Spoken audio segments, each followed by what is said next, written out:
嚟到鬼谷子第5本書嘅第3節啦。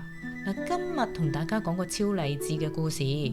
主人翁個名呢就叫做王命岳，佢係一個清朝底層嘅書生，靠住死忍同埋堅持，用咗12年嘅時間，終於改寫自己同家人嘅命運。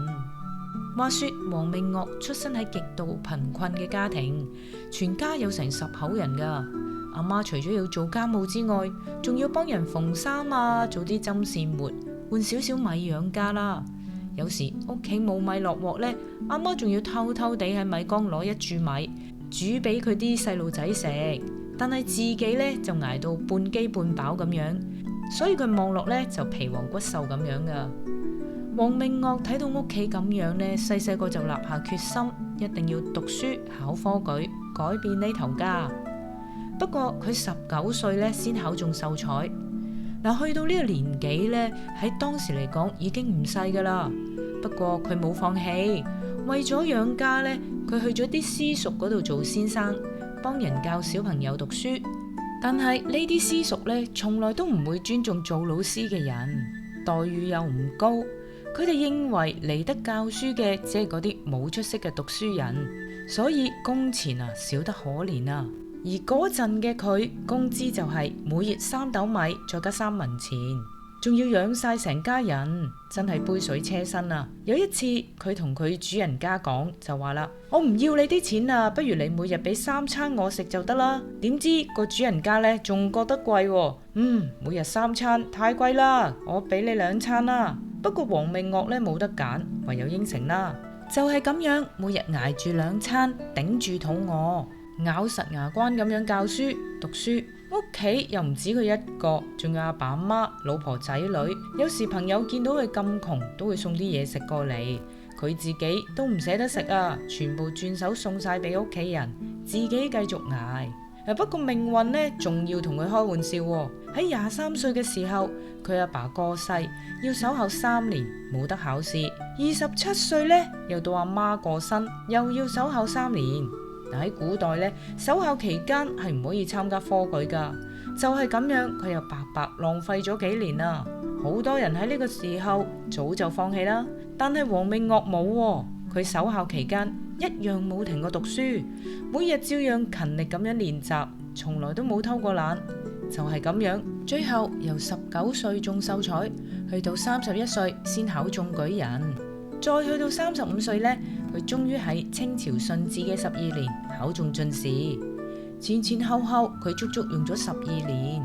喺呢12年裏面，佢捱過餓，受過白眼，經歷喪親之痛，仲有無數次嘅考試失敗打擊。不過佢從來都冇放棄過自己嘅目標。大家諗下，喺咁惡劣嘅環境之下，好多人一早都投晒行啦。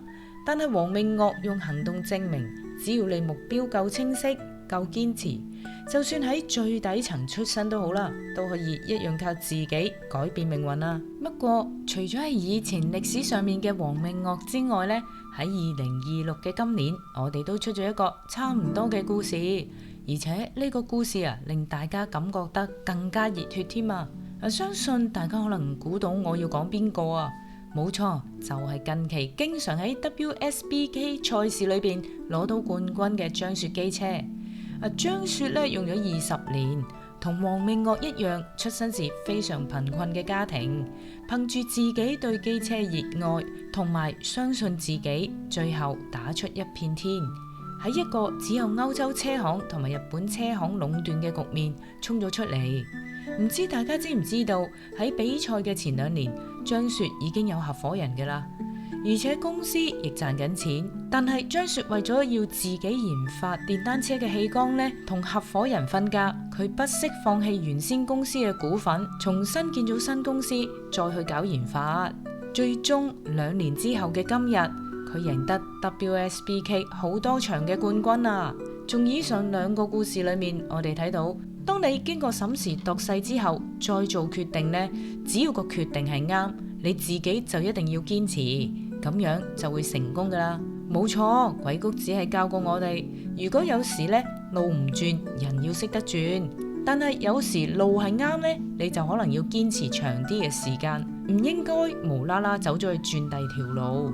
因為有時有啲嘢呢，只要你行得正確，做嘅時間越長，達到嘅高峰就會越高噶啦。呢度呢，我仲想提大家一樣嘢啊，張雪機車嘅老闆非常之聰明啊！佢除咗贏得 WSBK 嘅冠軍之後呢，有一樣嘢我哋未必睇到嘅，就係因為而家中國呢已經好多人改揸電動車啦，即使類似電單車咁嘅車呢，佢哋都會轉為電動車。而佢今日呢，喺比賽之中闖得名堂呢，佢嘅品牌呢就唔單止係中國先知啦，係全世界都知。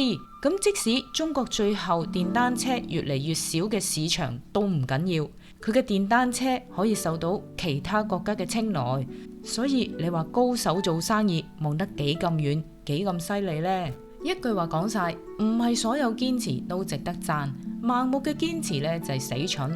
但係睇清時勢、睇清前路之後嘅堅持，其實係一種智慧嚟㗎。